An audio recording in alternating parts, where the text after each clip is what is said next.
성장을 좌우하는 요인 중에서 성장이 부진한 아이들 특징이 있어요. 크게 4가지라고 볼 수 있는데,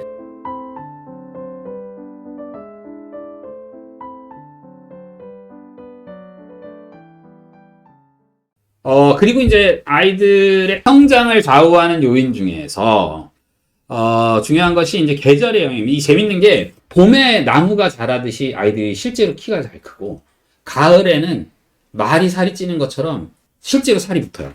이게 소아과학 교과서에 나옵니다. 그래서 계절의 영향, 통계적으로도 아이가 봄보다 가을에 덜 자라고 봄에 더 많이 자란다. 그때 운동 많이 시켜야 된다. 이제 이 겨울이 언제 끝날지 모르겠지만 진짜 이 코로나 때문에 생각보다 겨울이 더 길어지지 않을까 하는 생각 들지만, 어쨌든 봄이 오면 아이들 운동 많이 시켰으면 좋겠다. 운동 많이 시키는 만큼 아이들 잘 자란다.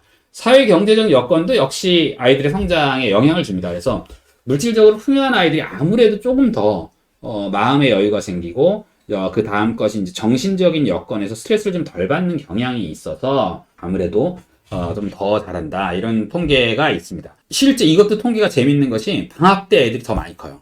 학기 중보다 방학 때 더 많이 크기 때문에 아이들의 생활 패턴이나 이런 것들이 성장에 영향을 준다는 걸 아주 확실하게 느낄 수 있습니다. 근데 요즘 같은 시대에는 아이들이 방학이고 학기고 없어가지고 성장 추이를 전체적으로 한번 보면, 이게 보통 이제 한 5년에 한 번씩 혹은 7년에 한 번씩 아이들 키를 측정을 하거든요. 전체 아이들의 키를 측정을 해가지고 평균을 내는데, 1970년대부터 계속 우리 성인 평균 키, 최종 키죠. 왜냐하면 최종 키들을 계속 키워왔어요. 예전에는 막 167, 168, 169 했다가 170 됐다가 171 됐다가 172, 173까지 이제 온 다음에, 그리고 난 다음에 우리나라가 이제 아무래도 이제 교육열이라든지 이런 것들이 있고, 아이들이 노는 시간보다 공부하는 시간이, 앉아있는 시간이 훨씬 더 많아지면서 173.5 이상으로 안 넘어가고 꺾어지기 시작합니다. 지금 점점.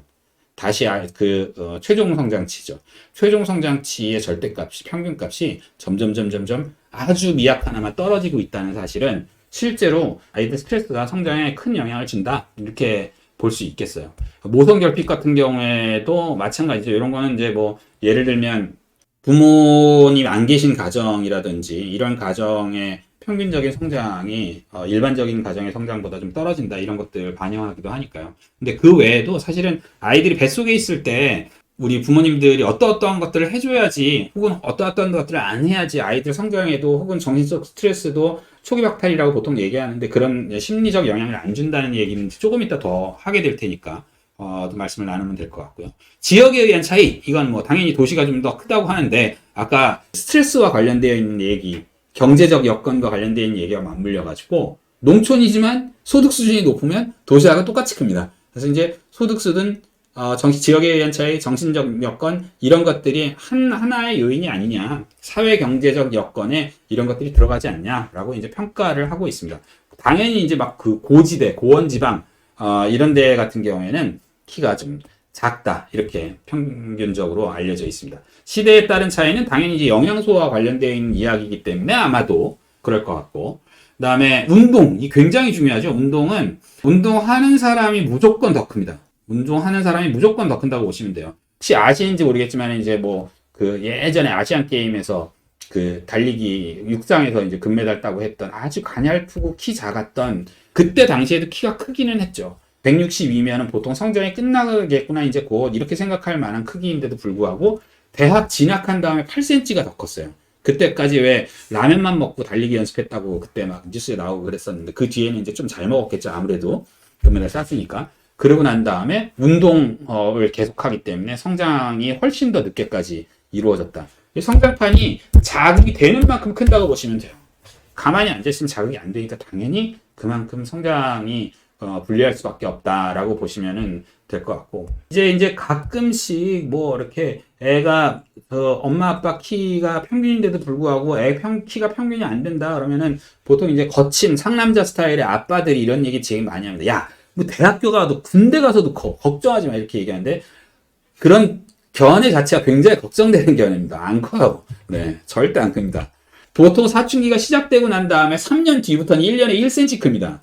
그러니까 대학 진학한 다음에 8cm 더 큰 건 로또에 가까운, 말도 안 되는, 뭐 군대 가서 키가 더 컸다 이런 얘기는 현실적으로 안 일어난다고 보시는 게 훨씬 사실에 가깝습니다. 그러니까 그런 기대는 애시당초 하지 마시고 중학교 때 특히 초등학교 고학년 중학교 때 아이들을 어떻게 하면 많이 움직이게 만들 것인가에 대해서 우리 사회가 저처럼 키에 한이 맺혀 있는 사람들이 다 힘을 모아갖고 고민을 좀 해야 된다. 이렇게 저는 개인적으로 생각하고 있습니다.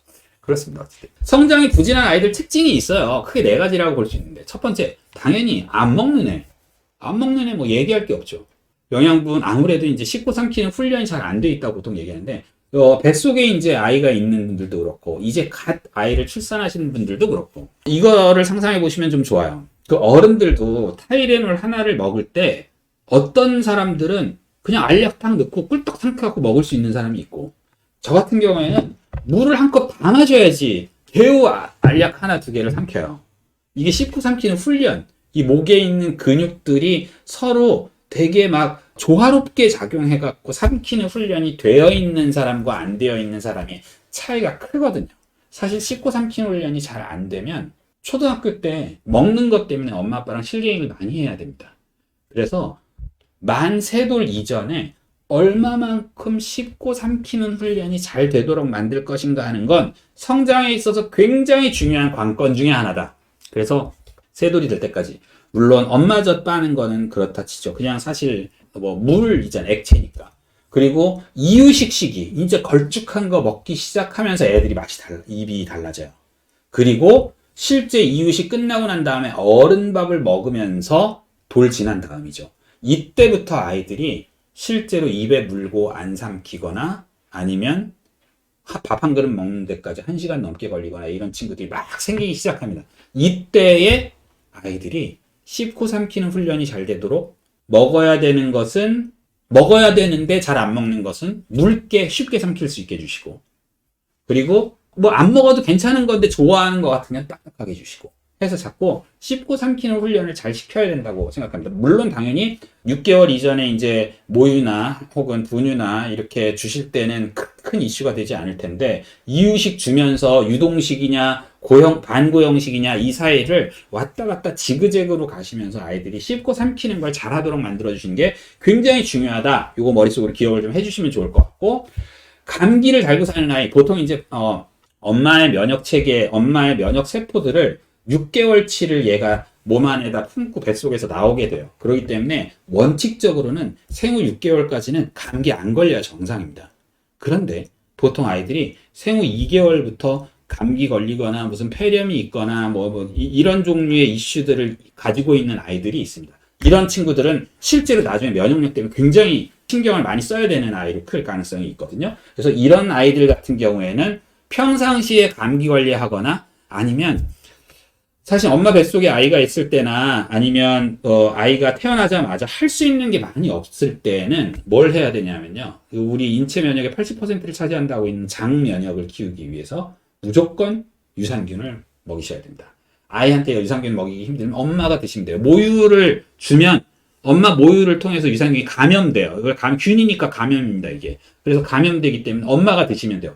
애가 뱃속에 있다? 엄마가 드시면 돼요. 그러면은 실제로 그 균이 아이한테 전달됩니다. 좋은 균이기 때문에 전달되는 게 문제를 일으키지 않죠. 그래서 만약에 엄마 아빠가 알레르기를 갖고 계시다 그러면은 무조건 이건 뭐 면역력 얘기할 때도 제가 또 말씀을 드리겠지만 무조건 임신이 되었을 때부터 혹은 그 전부터 유산균은 충분히 계속 드셔주시는 것이 아이를 위해서 좋다. 그래야지만이 아이가 호흡기 문제 때문에 알레르기 문제 때문에 실제로 성장 속도에 방해를 받지 않는다. 두 번째.